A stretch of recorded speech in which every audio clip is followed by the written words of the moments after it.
More like Animal Crossing Old Horizons. Huh? Am I right? Has anyone made that joke yet? Probably.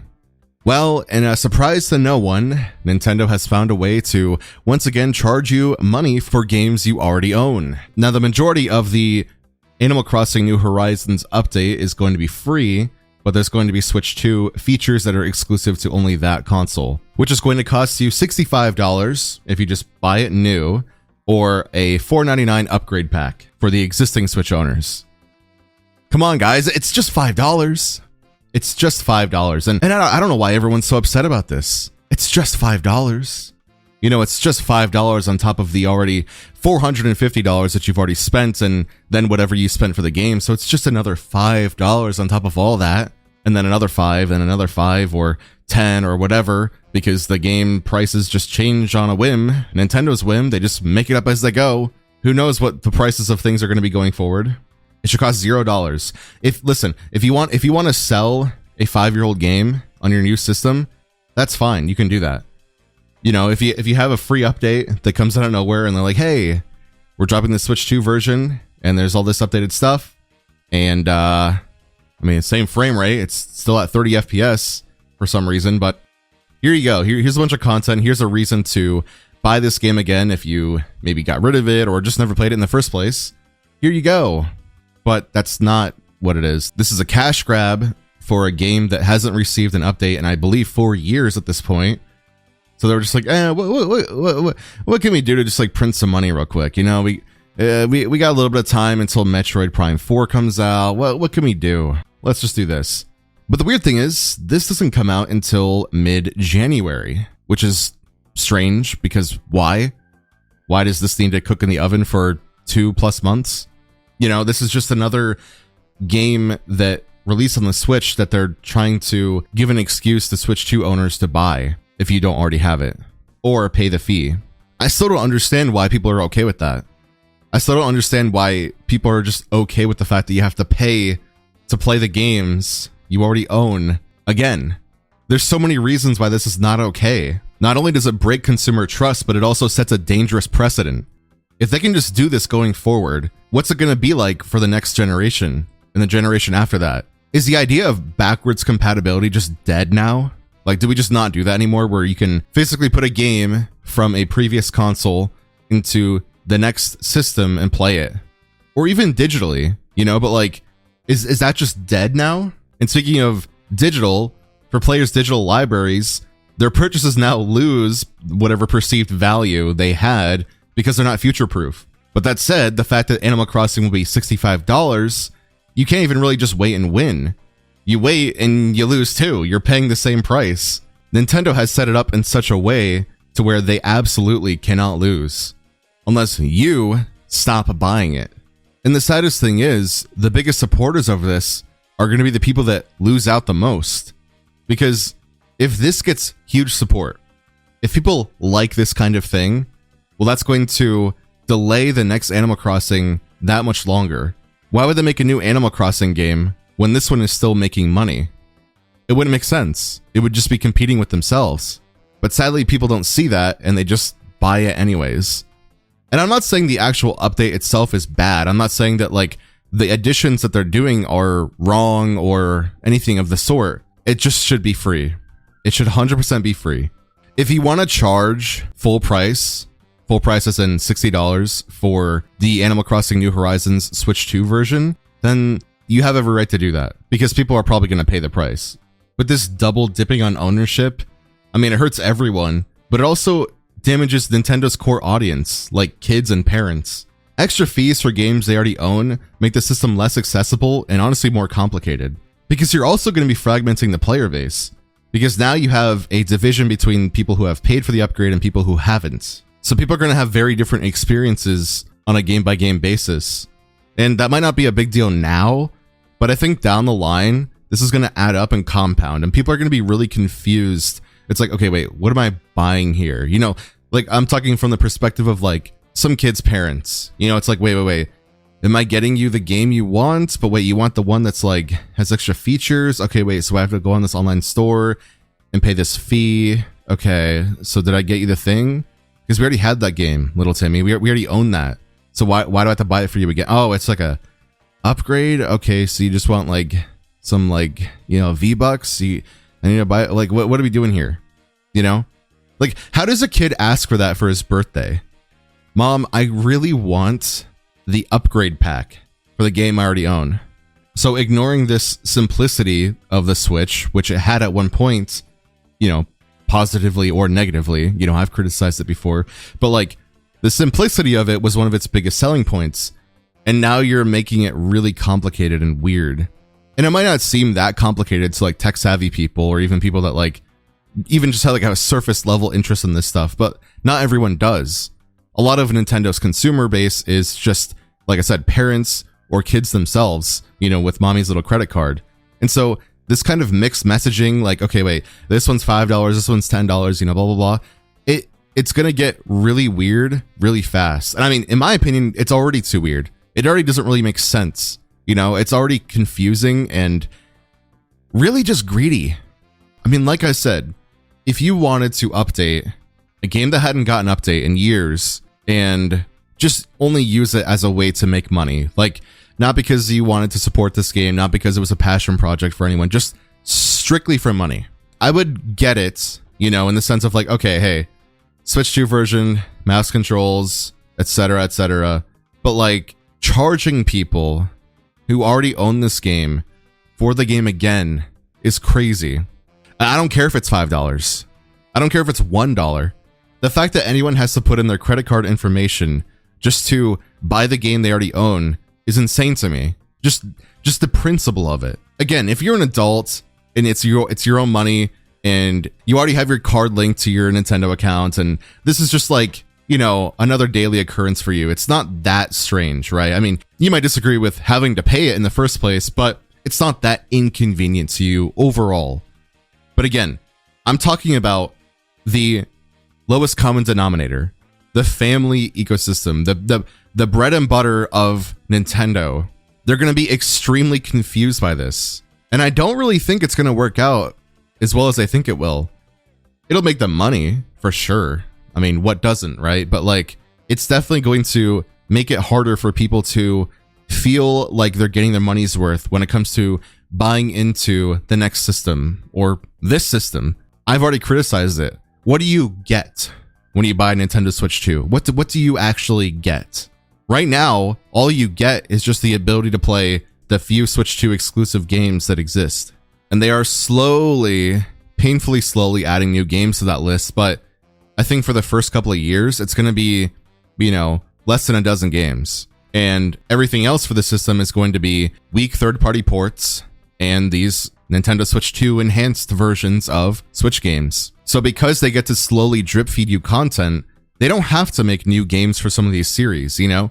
They don't have to make a new mainline Kirby game. They don't have to make a new Animal Crossing game because they already have the Kirby and the Forgotten Land plus whatever the fuck. And they have this new Animal Crossing. And I do also hate this trend of like the ugly blah, blah, blah, blah, blah, plus blah, blah, blah, blah, blah. It's just like, it's such a tacky way to like try to make people think that they're getting their money's worth. It's Super Mario Party Jamboree plus Jamboree TV. Oh, that's like 2 games in 1. That's a great deal. I'm definitely not getting ripped off and getting milked right now. And how many of these games do you think are going to be Wii U games? You know, like Breath of the Wild is already a Wii U game. I know that it was ported to Switch out of necessity because, you know, the Wii U was the Wii U. But I mean, like, do they have no shame? I just think, like, I can't get over it. I can't get over it. Charging people an extra $10 to play a game that released in 2017, almost 10 years ago, is insane. You've already bought and paid for it, but you have to pay for it again because you want it to look slightly better, which was the reason why you bought the console already. That was the reason why you already paid $450 in the first place. So it's going to leave consumers in this awkward position where it's like, how much do I like this game? Do I want to pay the fee to see its updated visuals? Or am I just going to let it rot on my shelf? You know, it's going to actually make people narrow the scope of what games they play from their extended library, like Switch 2 and Switch, which is exactly what Nintendo wants. Nintendo wants there to be a false scarcity of content. And that might sound like backwards. Like you might be like, what? No, they want like people to have way more of a reason to buy the Switch 2. Not necessarily, because the Switch 2 is just a buy-in. Once they have you, you have to pay more. It's not that like you paid the fee to get in and now you're just in. No, that's just the beginning of your payment. They want you to feel the need to buy these things like this $5 Animal Crossing thing when it comes out, because what else are you going to play? Well, you want to keep up with everyone else, right? You want to get the most out of your Nintendo Switch Online subscription, right? So you're going to keep that and you're going to play an NES game on Animal Crossing that you could have already played in the first place, but you think the novelty is so cool that you just have to do it. To say that they're falling for this hook, line, and sinker is not even accurate. They're falling for it hook, line, sinker, the rod, the reel, the fisherman himself, the ground he was standing on, everything. They're falling for everything, and none of them care. None of them care that it's going to hurt all of us in the long run, because supporting these business practices is only going to embolden them. Everything is becoming a subscription model, just in general. You see it everywhere. And now, not only does Nintendo have, obviously, the Nintendo Online subscription, but they're also going to make you subscribe to your games. Not literally, but you bought your game once, now buy it again. Hey, now buy it again. Now buy it again. Now buy it again. Now buy it again. And you could say, oh my goodness, this is nothing new. Wii Virtual Console, you had to buy your NES games. And then they had a Virtual Console on Wii U. You had to buy them again or whatever. It's just like, okay, sure. But the thing is, those were a little bit cheaper. I'm not excusing it. But this is full price games that were having people pay on top of what they've already paid in the first place. Because let's think about it for a second. If Nintendo didn't have this, if Nintendo didn't have this revenue stream of porting over Switch 1 games to Switch 2, with a few enhancements that you have to pay for. If they didn't have that, what would they be making money with right now? Just think about that. Because Mario Kart World was largely a bundled game. Yes, you could buy it separately, of course, and I'm sure many people did. You have what, Donkey Kong? You got another Hyrule Warriors game? We need more of those. We need 10 more of those. Oh yeah, and right, Pokemon Legends ZA. I forgot about that masterpiece. How could I? Sheesh. So that's all that they would have been making money from at this point. You know, of course, in the third-party games too, but like those would have been their system sellers. So they have to do this. They have to.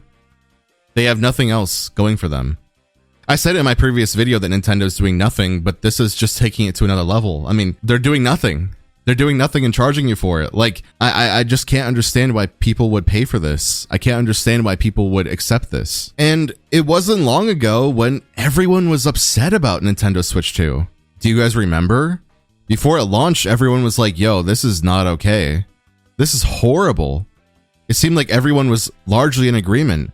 And then it came out, and now suddenly there's this great divide again. Now, of course, there's always going to be the defenders, but like, it really seems like it's kind of evened out at this point, or at least close to it. I mean, were people just being performative? Were people just lying when they were angry? Were people just complaining, but, you know, gonna go through with it no matter what? Babe, it's time to pay for a game you already own. Yes, honey. You know, is it just more of that? I thought we were making a stand. I thought we were showing where we weren't okay with this anymore. But it seems like a lot of people have just given in. And I know it's not everyone. I see a lot of people still criticizing this, rightfully so, but when I look at the likes on the actual video of this announcement, it's largely positive. And maybe this announcement is not the best hill to die on, because it is probably a pretty decent update overall. And it is the cheapest of the Switch 2 enhancement upgrade things, but they're still charging you for a game you already own. I mean, was this their plan the whole time? Did we just get debated? Like, were they always planning on making this $5? Could you imagine? They just said it was 10 or 15 or whatever to just like make you upset. And then when they drop it to 5, you go, oh, a good deal. Thank you. I actually wonder if that's what they planned, because psychologically, you can already see people saying that online. A lot of people are relieved and they're going, you know what? This is a fair price. You know, $5 for this little update. You know, yeah, this is good. This is good. And I said little, it's, you know, I get it. It does a lot of new things, you know. Again, this update is not the best example because it does seem like a decent content update, but still, you should not charge for it. You should use it as a tool to drum up hype. That's fine. If you want to do that, that's okay. That's your right. It's your game, bro. But like, to charge people for a game they already own, it's just inherently wrong. And I will never be okay with that, because once you're okay with that, then Pandora's box has been opened. Then they can charge you for anything. What do you guys think? Are we going to get Splatoon 4? Or are they just going to release Splatoon 3 with a content update and then switch to enhancements? I don't know at this point. I really don't know. I mean, what would make more sense? I mean, they already released kind of the same game over and over again anyway when it comes to that series. And I think Splatoon's sick, okay? But you have to be real. But in this case, they would be literally re-releasing the same game, just with whatever little tweaks or things they add. They'll add like a little game mode or, you know, some outfits. They'll add something cute that you're going to be like, oh man, now I gotta have this thing. And then you'll pay the 5, 10, whatever they decide for it price, and the rest will be history. I just think that right now, in this moment, history is being made, because if we don't draw the line in the sand right here, then the idea for a backwards compatible system will be dead forever. And it'll only be something that is monetized going forward. Like, could you imagine if they did this back on the Wii U? If you wanted to play like Super Mario Galaxy, you had to pay a few bucks so you could have like a slightly better up-resed version of it. Could you imagine that? Well, stop imagining, because we're in that. We're there. In fact, you had to pay $35 for that. Just now. Just recently. And that's if you bought the bundle, you know, if you cut that in half. Or it would be $40 if you bought them separately.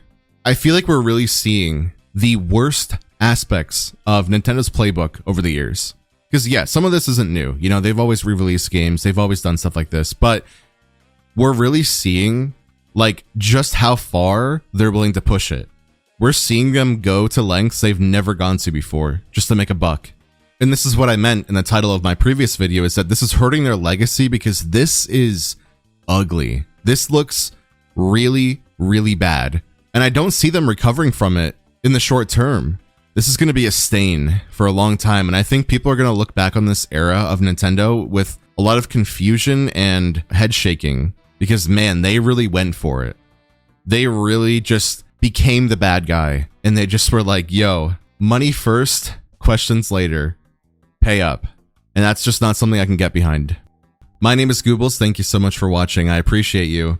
If you enjoyed the video, please leave me a like. I would really appreciate it. Have an awesome day. Peace out.